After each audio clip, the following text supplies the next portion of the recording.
হাদি তুই ফিরে আয় এই গানটা পাঠিয়েছিলেন আমাদের একজন সাবস্ক্রাইবার দেখার জন্য। তো আমাদের অনেক দিন হলো দেখা হয়নি এবং আমরাও সত্যি কথা বলতে হাদি সম্পর্কে জানতাম না অতটা। তো লাস্ট কয়েকটা ক্লিপস বা বিভিন্ন ইয়ে থেকে যেটা আমরা বুঝতে পেরেছি যে উনি একজন যে শেখ হাসিনার পতনের সময় তিনি একজন ছাত্র আন্দোলনের নেতা ছিলেন এবং তিনি বাংলাদেশের জন্য অনেক কিছুই করবেন ভেবেছিলেন, এরকম একজন ব্যক্তিত্ব। তো চলো, তাকে কিছুদিন আগে কয়েকজন তাকে মেরে ফেলে। তো এই গানটা কী নিয়ে আমি ঠিক জানি না, প্রথমবারের জন্যই শুনবো। তো চলো শোনা যাক এই গানটা। হ্যাঁ চলো।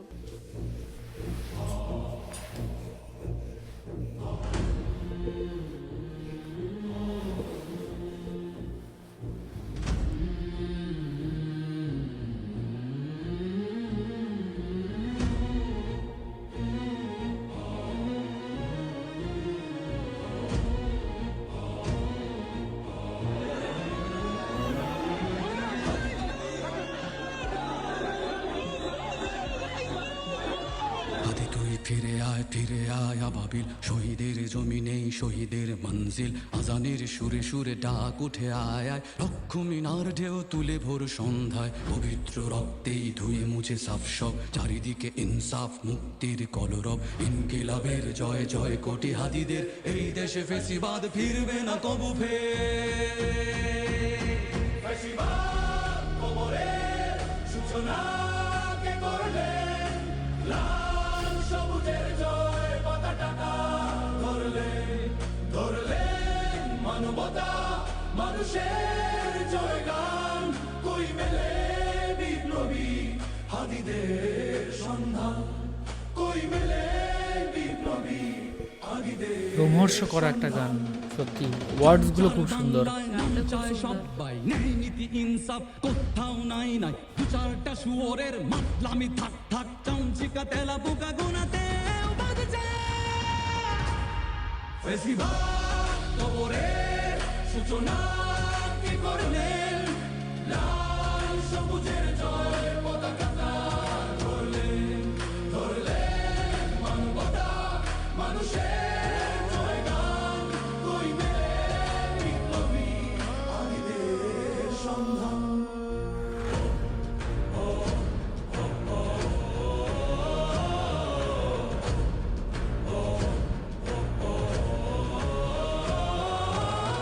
ঘোর আধারে বাতি হাদি ওসমান হাদি তুই ফিরে আয় মন্দিল আনচা একটাই দাবি খোদা হাদিকে ফেরত দাও আকুতি মিনতি খোদা শুনে নাও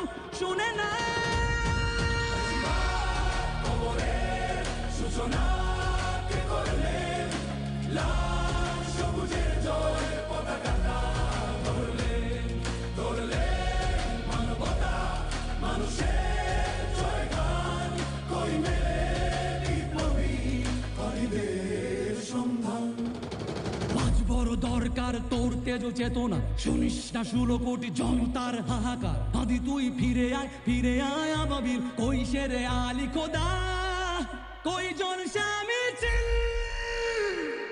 ফেসিবাদ কবরের সূচনা কে করলেন লাল সবুজের জয় পতাকা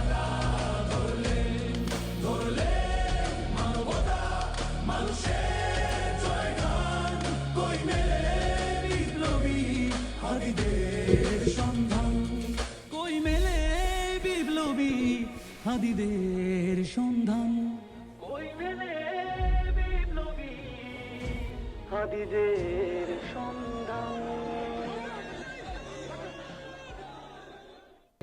হাদি তুই ফিরে আয় এই গানটা সত্যি, উনি একজন যুব নেতা ছিলেন এবং তার হারিয়ে যাওয়াতে তার অনুরাগীরা এবং এই গানটা বানিয়েছেন যতটুকু আমার মনে হলো।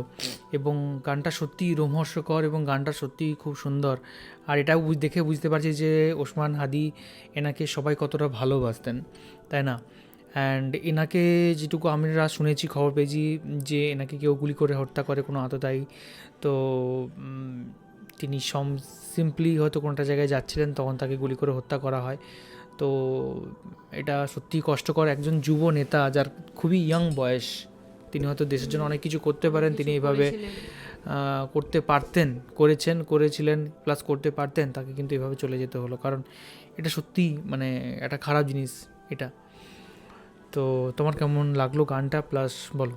হ্যাঁ, আমারও গানটা প্রচুর ভালো লাগলো। এটা একটা বিপ্লবীদের গান, এটা খুব সুন্দর, মানে একটা জোরদার গান। আর এই গানটা দ্বারা বোঝা যাচ্ছে যে মানুষ কত তাকে ভালোবাসতো, আর তিনি কতটা কাজ করেছেন, কতটা না করেছেন এতটা মানে আমাদের পক্ষে বলা সম্ভব নয়, কারণ আমরা এই ফার্স্টবার দেখলাম। কিন্তু এই গানটা শুনে মনে হলো যে তিনি অনেক কিছুই কাজ করেছেন, আরও বেঁচে থাকলে হয়তো অনেক কিছুই কাজ করতেন। মানুষ তাকে কত ভালোবাসে, তার জন্যেই এই গানটা বানিয়েছে। কিন্তু তাকে যে এই অকালে চলে যেতে হলো, তার জন্যে প্রচুরই কষ্ট লাগছে।